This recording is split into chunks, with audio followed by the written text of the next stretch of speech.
Bueno, la siguiente intervención es la mía. Ah, hay otra antes.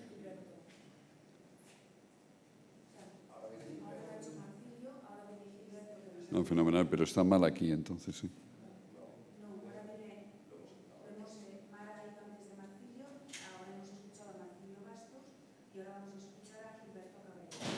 No, fenomenal, venga.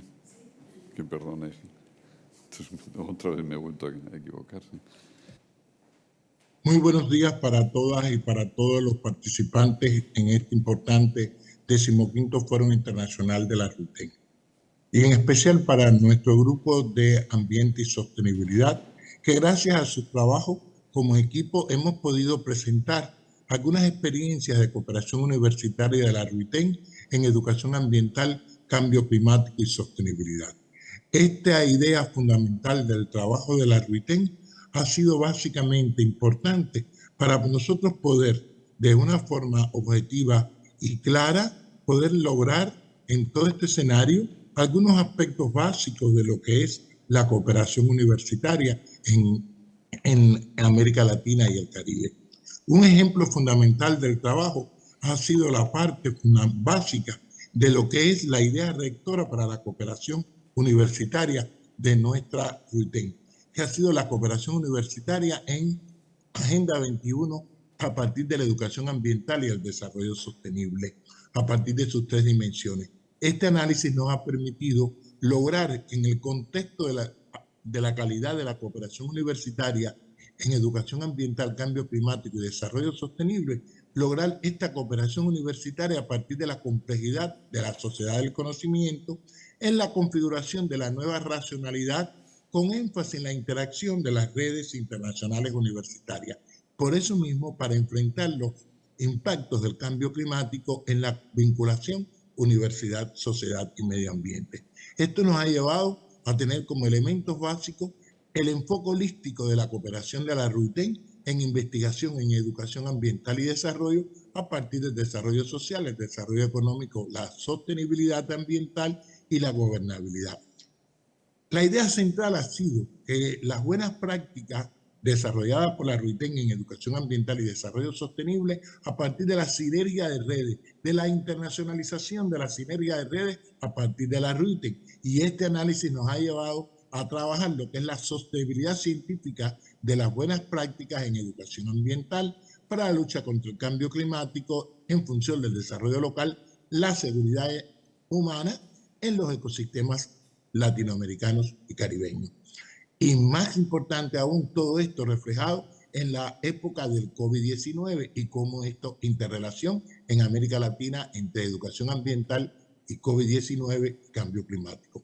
Por eso es que hemos desarrollado un proyecto de educación internacional y comparada entre México, Colombia, Cuba, Panamá, Ecuador y Brasil a partir de la cooperación y la sinergia de redes en función de lo que es la ambientalización de los currículos y es la ambientalización de los proyectos internacionales. Ejemplo de todo esto ha sido a partir de la vulnerabilidad extrema metodológica del Caribe ante el cambio climático, cómo se ha interrelacionado lo que es la relación del turismo en el Caribe y la violencia estructural. A partir de ahí es que hemos tomado como ejemplo todas las principales trayectorias de los huracanes en el Caribe a partir de lo que es la experiencia cubana del macroproyecto La Tarea Vida y en función básicamente de todos los estudios de riesgo, peligro y vulnerabilidad desarrollados en Cuba para tomar este análisis como un problema científico de la cooperación en el contexto actual de América Latina y el Caribe a partir de lo que es la percepción de riesgo por peligros hidrometeorológicos extremos y la adaptación al cambio climático. Esto nos ha llevado a ver la cooperación entre la RUTEN y el Centro de Estudios Superiores de Veracruz para estudios de la percepción ambiental en buenas prácticas en México, lo cual ha sido básico para la capacitación de las industrias, las escuelas y sobre todo los gobiernos locales de Veracruz para crear un Centro de Estudios Superiores de Veracruz proactivo en los procesos de educación ambiental y capacitación con la ayuda de la RUTEN. Un ejemplo básico ha sido la maestría en Administración Pública de la Universidad de La Habana. Esta maestría ha tomado como base lo que es la ambiente y sostenibilidad a partir del mapa de alerta sobre ascenso del nivel medio del mar y sobre todo lo que es el proyecto de La Tarea Vida y esto ha sido a partir de los estudios de los municipios más vulnerables del país y cómo interrelacionar la cooperación en las acciones de prevención en lo que es a partir de la maestría de Administración Pública. Una significación básica ha tenido los foros y los proyectos de cooperación académica y sostenibilidad científica, donde la RUTEN ha participado con GADE, con CESUBER, con la Universidad de Panamá, la Universidad Católica de Cuenca, la Universidad de Cartagena, la Universidad de La Habana, a partir básicamente de las estrategias de respuesta a la calidad de la educación ambiental en todos los niveles educativos. Gran significación ha tenido para la RUIT en la cooperación Centro Paulo Sosa de Brasil, a partir de la educación profesional y tecnológica, en la innovación y las transferencias de tecnologías industriales ambientales, contribuyendo a elevar la competitividad de lo que es la relación vinculación universidad, sociedad y medio ambiente a partir de la educación técnica. Por tanto, la planeación estratégica para la sustentabilidad de las buenas prácticas ambientales en educación técnica, en la capacitación de más de 500 profesores directamente en todo este trabajo en todo el estado de Sao Paulo, ha sido un ejemplo de la cooperación de la RUTEN en Brasil. Un ejemplo básico ha sido la presencia de la RUTEN en la cultura ambiental en las zonas costeras de Panamá, vulnerable a los efectos del cambio climático, sobre todo por el etnodesarrollo de la cultura indígena, la cultura emberá, y cómo la participación de los estudiantes de pregrado y de posgrado ha sido una idea rectora para poder hacer este trabajo. Significación especial, maestría de turismo en la Universidad de Panamá, donde esta maestría de turismo en la Universidad de Panamá para nosotros ha sido de gran importancia para poder lograr la sostenibilidad de las políticas públicas del turismo a partir de los proyectos de investigación, acción y capacitación desarrollados por los estudiantes. Otro ejemplo básico ha sido la sostenibilidad de la cooperación en la planificación y la gestión de los productos y destinos turísticos de Panamá a partir de lo económico, lo ecológico y lo social. Y algo importante ha sido también la maestría en población, sociedad y desarrollo, donde se ha visto toda la cuestión del etnodesarrollo, la parte del desarrollo local y sobre todo la vinculación de lo que es la participación y la gobernabilidad a partir de la vinculación universidad, sociedad y desarrollo. En fin, para nosotros también de gran importancia ha sido esta maestría de Educación Ambiental y Desarrollo Local y Cambio Climático en la Universidad de Cartagena de India, en Colombia, donde la RUTEN ha contribuido a lo que es, a partir de la educación y la contribución a la educación, a la sostenibilidad en la paz de la Colombia post-conflicto, a partir de los foros científicos estudiantiles, a partir de los proyectos y a partir básicamente de la capacitación y la participación de profesores en esta maestría. De gran significación también ha tenido lo que es la cooperación entre la RUTEN y la Red Iberoamericana de Medio Ambiente a partir de los impactos del turismo sobre salud y género en comunidades costeras, con estudios comparados entre México, Canadá y Cuba a partir de proyectos de cooperación universitaria aplicados al desarrollo, lo cual ha sido básicamente a partir de la investigación internacional y comparada, desarrollando diferentes metodologías y publicándolas en función de lo que es la cooperación universitaria, pero utilizando sobre todo este modelo de la Organización Mundial de la Salud, que ha sido una de las bases fundamentales para estos estudios comparados y que están publicados. En fin, la cooperación en maestría ha sido una de las fuentes fundamentales de la cooperación universitaria de la RUTEN. Y aquí tenemos el ejemplo en población y desarrollo local de la RUTEN y la REIMA en el Amazonas, y particularmente en la Universidad Católica de Cuenca, a partir de creación de observatorios de ciencias sociales y humanidades, ambiente y cambio global para lo que es la función de la sostenibilidad del desarrollo local. En general, las lecciones y las estrategias de las buenas prácticas en el contexto de cooperación de la RUTEN con toda la América Latina nos dice a nosotros la necesidad de continuar y coordinar más acciones oportunas para estrategias de mitigación y de adaptación. Continuar trabajando en la cultura de la responsabilidad histórica de la deuda ecológica, el vínculo, el cambio climático y los otros problemas ambientales, y sobre todo la urgencia de continuar y potenciar el fortalecimiento de las capacidades y el empoderamiento ambiental locales, nacionales y regionales. Esta cooperación nos ha dado a nosotros los resultados de una reflexión integrada para resaltar la importancia de la cooperación universitaria y la iniciativa para mejorar la preparación ante los impactos del cambio climático, el COVID-19 y los desastres naturales en todos los niveles de organización administrativa, de administración pública en la sociedad. Esta base fundamental, la disponibilidad que tenemos como grupo de ambiente y sostenibilidad de continuar la cooperación académica con todas las bases en función de la educación ambiental y el desarrollo humano sostenible. No quisiera terminar sin darle un saludo muy afectuoso a todos los alumnos que cursaron excelentemente el primer diplomado de técnicas municipales en la relación población, ambiente y desarrollo local en la Universidad de La Habana, con el apoyo directo de la RUTEC, con el apoyo directo de profesores de la RUTEC como Modesto Batre Jr. Y aquí tenemos también uno de los estudiantes que pasó este diplomado y hoy es un doctor que representa a la Universidad Católica de Cuenca, que es el doctor John Emile. Muchas gracias por su atención y estamos dispuestos a ampliar la cooperación en cuanto sea necesario. Muchas gracias.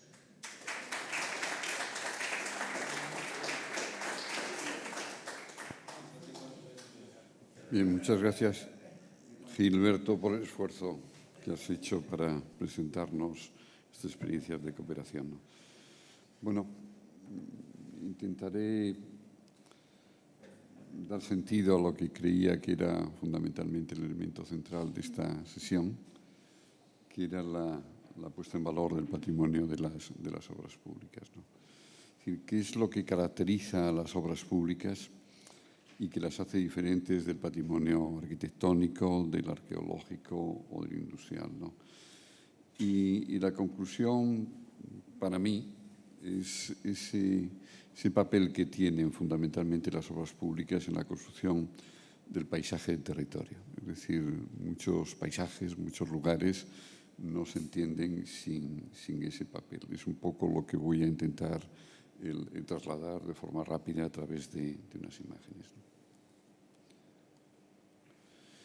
Antes hacía referencia a dos libros, uno de Riegel, que es un libro de principios de siglo, sobre el culto moderno a los monumentos, ¿no? Introduce de alguna manera él los temas del valor, de la valoración relativos a los temas del patrimonio, ¿no? Y el otro libro es un libro de François Choé, es una alegoría del patrimonio. Intenta de alguna manera definir los temas del patrimonio, es un libro de principios de los años 90, pero está un poco reflejando los cambios que se han ido produciendo en el concepto de patrimonio durante todo el siglo XX, ¿no?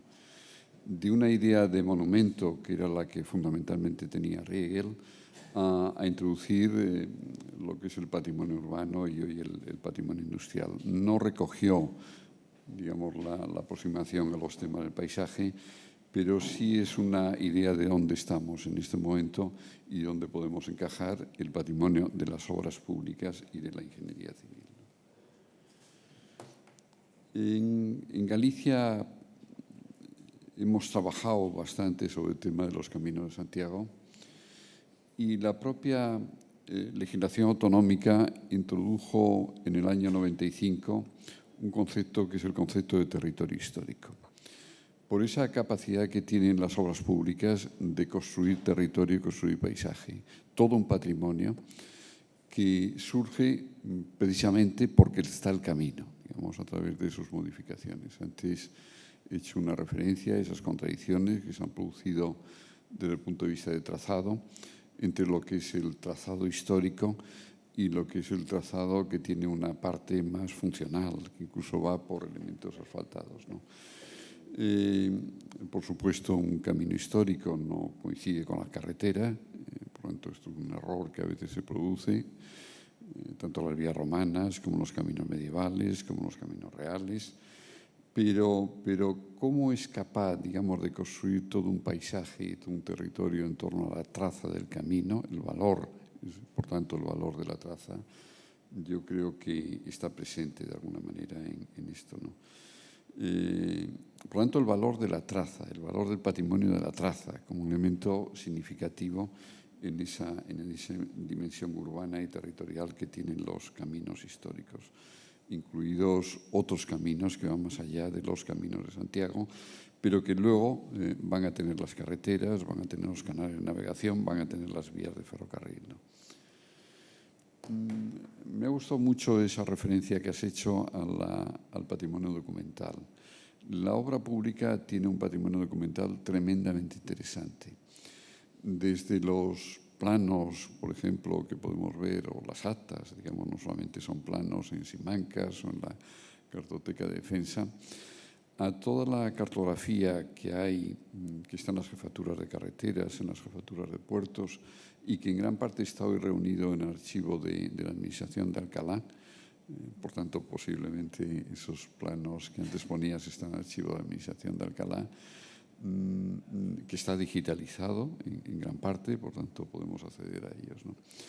A mí me gusta mucho la cartografía del siglo XVIII, la cartografía de los caminos reales, la cartografía de los canales de navegación, otras obras urbanas. Es una cartografía que no tiene instrumentos topográficos adecuados, pero que el ingeniero militar, que es el antecesor, digamos, de los ingenieros civiles o ingenieros de caminos, canales y puertos, cómo lo hacían. Y de alguna manera la intervención sobre el territorio estaba ligada a la cartografía, como lo está hoy también al conocimiento del territorio. Pero ellos elaboraban la cartografía que les permitía superponer sobre el territorio aquellos trazados, ¿no? Uno de esa dimensión urbana y territorial de las obras públicas es la capacidad de crear lugares. Es decir, lugares que no serían entendibles sin esa capacidad que tienen las obras públicas, ¿no? Desde un núcleo que es esclavitud, que está en Galicia, en torno al camino transversal que comunica a Coruña con Ponte Sampaio, pasando por Santiago, o este otro camino que baja desde Piedrafita hacia Os Nogais. Esa capacidad que tienen las obras públicas de caracterizar lugares hace que no podamos asociar la palabra de monumento a las obras públicas, ¿no? Por lo tanto, valores como los que definía José Antonio Fernández Ordóñez, he traído una imagen de él, de un cuadro que le hizo Antonio López, que es el valor científico, el artístico, el histórico, el simbólico, el de uso, no son aplicables a obras. Son aplicables a aquellas obras públicas que podemos caracterizar como monumentos, pero la obra pública o la ingeniería civil va más allá de esa caracterización, un poco el título que tenía también tu ponencia, Modes, en este sentido, ¿no? Por lo tanto, ¿cómo miramos la obra pública más allá del monumento? Yo creo que es el reto que tenemos, ¿no? Y este reto no está recogido en este momento en las legislaciones autonómicas de patrimonio. Es decir, no hay una categoría de la obra pública, una categoría de la ingeniería civil, quizá por los profesionales que están detrás en estos momentos de la caracterización del patrimonio, ¿no?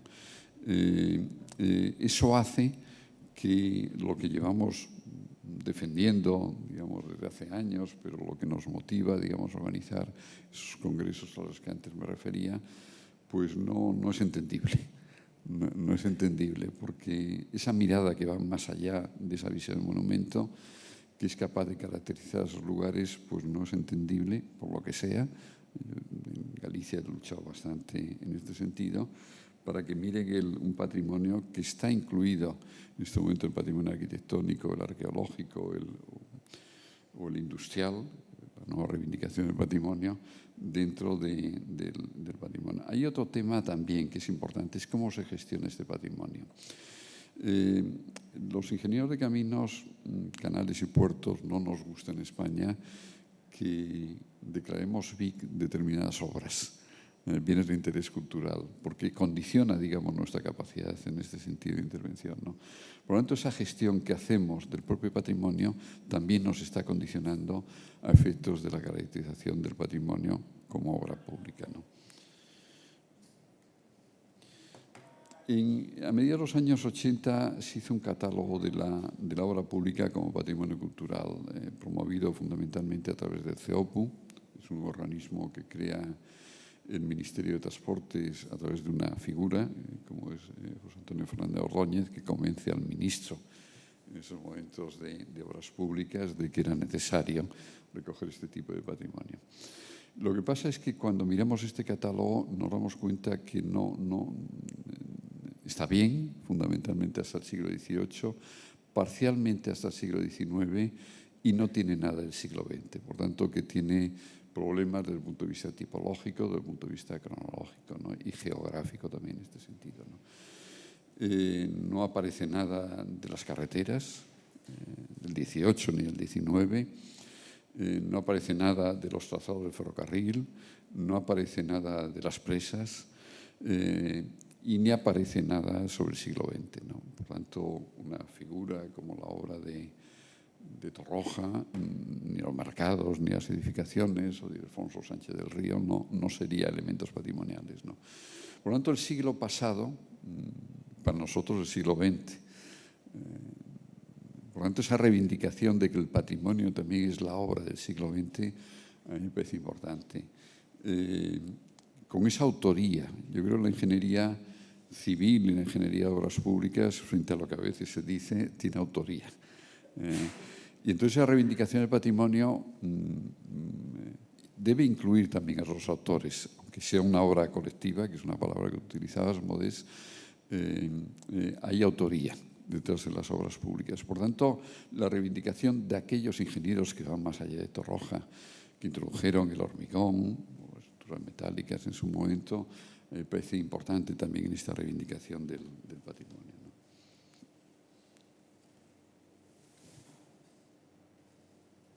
¿Puedes pasar? En este congreso, perdón, en este foro que organizamos en el año 2019 en el Colegio de Ingenieros de Caminos de Madrid, reivindicamos esa dimensión más global, digamos, más amplia de todos los temas del patrimonio, incluyendo los temas del siglo XX, incluyendo también una labor profesional que me parece muy importante, que es la labor de restauración y rehabilitación del patrimonio. De hecho, damos un premio que lo llamamos de Carlos Fernández Casado, un ingeniero importante del siglo XX, luego trae una imagen, que también para mí es el ingeniero más importante del siglo XX, con Torroja, fundamentalmente, que se incluye en un libro llamado Entre la arquitectura e ingeniería 6+6. Pero Carlos Fernández Casado, cuando le llamaban porque había encontrado un tramo de una vía romana, iba inmediatamente, dejaba su trabajo, es decir, y luego tuvo intervenciones en restauración del patrimonio con el acueducto de Segovia, ¿no? En donde fue demonizado de alguna manera y hizo un libro sobre los acueductos de alguna manera, ¿no? Quizá por una reflexión, que es que el patrimonio fundamentalmente ha estado en manos de los arqueólogos, de los arquitectos y de los historiadores del arte. No digo que no sea justificado, ¿no? Y cuando los ingenieros, yo intervenía bastante en restauraciones de puentes, por ejemplo, de caminos, pero cuando entramos en ese campo no se nos recibe bien. A mí se me ha recibido bien en Galicia, ¿no? Pero es un campo en donde necesita conocimiento, necesita unos criterios, a pesar de las cartas, que no son exactamente los arquitectónicos, ¿no?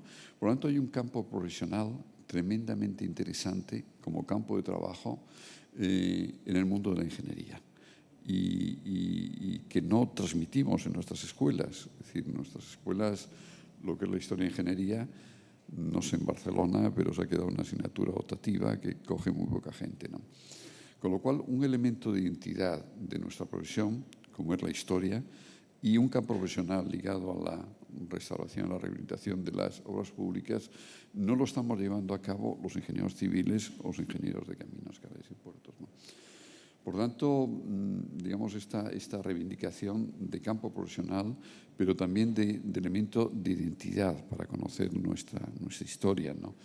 Y yo creo que este foro fue importante, pero estamos en un nuevo salto de escala, al cual les invito a participar. Este congreso, estamos ya teniendo reuniones que vamos a celebrar en Toledo y en Madrid durante 3 días, aunque una jornada previa también en Cuenca, sobre todo sobre el patrimonio de Castilla-La Mancha. Yo creo que va a ser importante. Por tanto, estamos trabajando mucho en este sentido. El otro elemento que vamos a introducir es la ingeniería de la América Latina o de Iberoamericano. Ignacio González Tascón, ingeniero que también desapareció, dio clase en su momento, hizo estos libros de la ingeniería española en ultramar. Incluía lo que era América y Filipinas. Nunca estuvo en América y nunca estuvo en Filipinas, ¿no? Esto me lo contó a mí él personalmente, ¿no? Sin embargo, fue capaz de hacer una investigación sobre los archivos cartográficos, que son interesantísimos sobre estas obras públicas, ¿no? Tanto que están detrás de las ciudades latinoamericanas o de Filipinas. Pero ¿cuál es el salto de escala? Un poco estamos reivindicando en este congreso.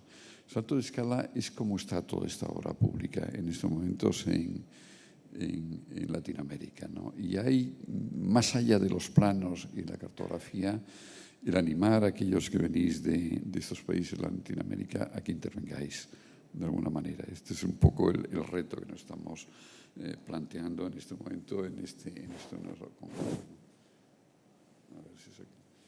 No, la anterior. Cuando vemos este acueducto de Querétaro en México, nos quedamos impresionados. Es decir, hay una obra pública tremendamente interesante en América Latina. ¿Cómo la reivindicamos? ¿Cómo la valoramos? ¿Cómo se ha intervenido sobre ella? A veces en ruinas de acueductos, ¿no? Pero a mí me parece que este patrimonio lo debíamos reivindicar en este congreso, más allá de los planos, de la parte documental a la que antes me refería. En España tenemos un patrimonio hidráulico de los canales de navegación del siglo XVIII, del canal de Castilla, esas imágenes están cerca de Fromista. Ahora hemos tenido un congreso en Palencia sobre este tema, de las carreteras, de los ferrocarriles, ¿no? Es un patrimonio tremendamente interesante, ¿no? Que debemos reivindicar. En el caso del canal de Castilla, la Junta de Castilla y León lo reivindicó, hizo un libro en este sentido. Incluso se dio cuenta que las categorías que había anteriormente para la protección de este patrimonio no servían. Esto se había declarado anteriormente conjunto histórico, por lo tanto la figura para proteger lo que es un conjunto histórico fundamentalmente es un plan especial. Lo mismo ocurrió en los caminos de Santiago, pero fue inviable porque un documento como son los planes especiales es un documento que deriva de los planes generales, es un documento fundamentalmente local y es imposible hacer un plan especial. Es decir, es imposible proteger un elemento patrimonial que rebasa lo que es la escala municipal desde un instrumento fundamentalmente local, ¿no?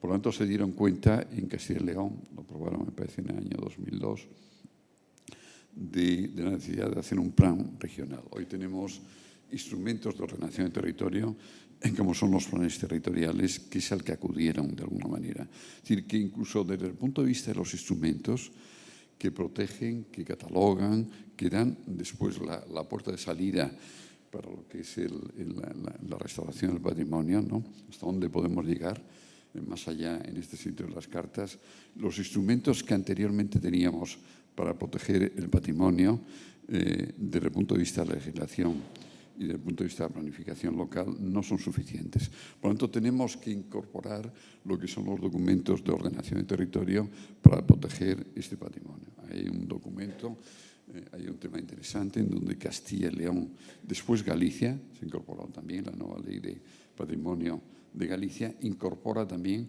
un instrumento que parte de la legislación de ordenación del territorio, que son los planes territoriales, para proteger este tipo de patrimonio. Por tanto, hay un tema ahí de planificación también ligado a todo el tema del patrimonio, ¿no? Bueno, he traído unas imágenes, carreteras. Este es el Paso Las Cabrillas, de la carretera de Valencia, una carretera de 19. Puertos, es decir, el papel que han tenido los puertos en la construcción de las ciudades. Cuando miramos Santander, que es de donde yo soy, ¿no? El ver cómo el puerto ha dirigido el crecimiento de la ciudad con los antecedentes de los arsenales de la Armada de Cartagena, de Cádiz y de Ferrol. Todo Cartagena y Ferrol merecen la pena verlos. En Cádiz prácticamente ha desaparecido este patrimonio. Pero cómo el puerto ha sido un elemento que tiene una dimensión urbana porque es el elemento central en lo que es la construcción de la ciudad, territorio. Es decir, de la fachada luego, donde se van construyendo las edificaciones, de las nuevas poblaciones del 18 y de la construcción de los mejores espacios públicos de nuestras ciudades en el 19, ¿no? Y en el 20 también, ¿no? El patrimonio hidráulico de las presas, esta es la presa de Aloz. cuando guardan una relación de escala con el territorio, las presas y los embalses. A partir de la posguerra, las concesiones que se hicieron de tramos enteros de ríos, algunos antes, como el caso del Duero, han transformado los ríos. Aquí, en Galicia, que es la Ribeira Sacra, que es un territorio que os aconsejo también visitar, la Xunta de Galicia lo declaró bien de interés cultural a partir de unos estudios que hicimos, pero lo queremos convertir en patrimonio de la humanidad.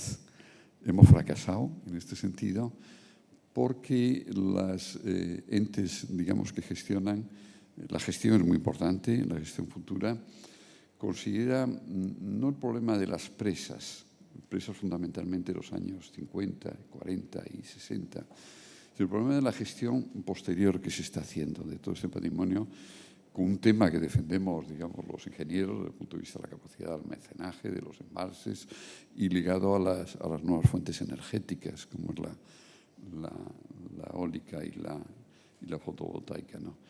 Pero estos paisajes, que es bien, SPIC, en este sentido, pues a algunos nos parece que debería ser patrimonio de la humanidad, como lo ha sido el Alto Douro, en el caso de Portugal.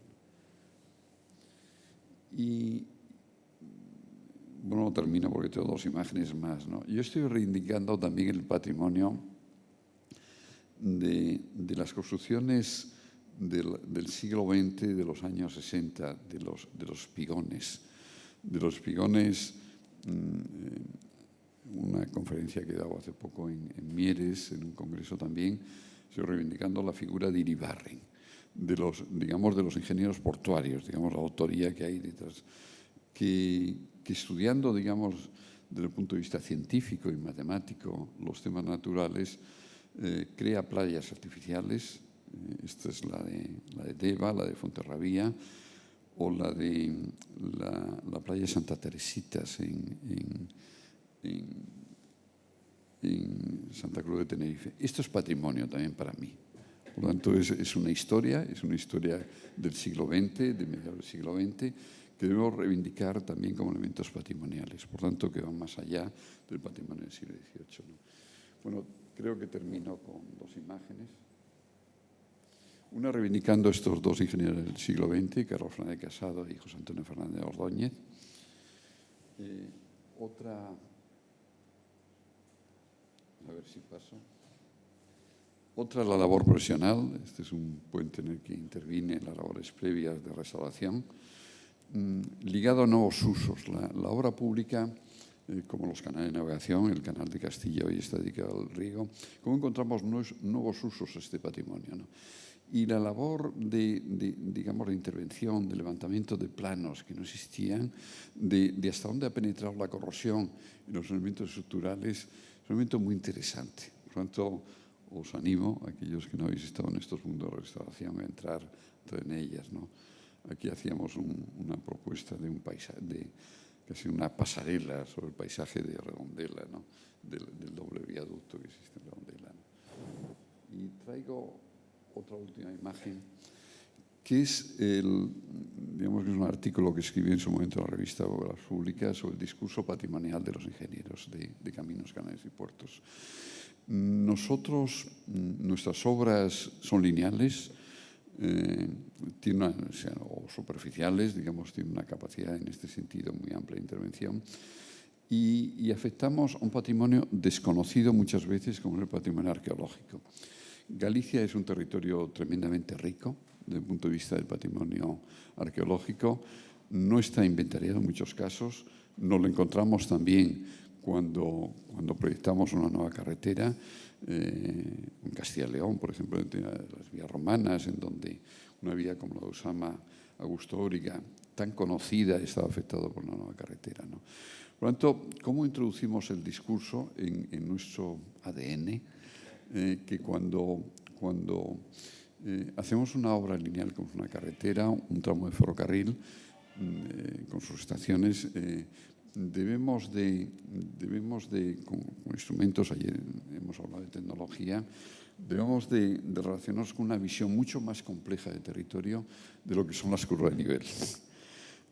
o lo que son la afección a las casas. Y este es un reto que afecta también a la enseñanza. ¿Cómo enseñamos territorio en nuestras escuelas, que incluye también lo que es el patrimonio cultural de la obra pública? Nada, esto es un poco lo que os quería decir. Muchas gracias. Creo que ahora...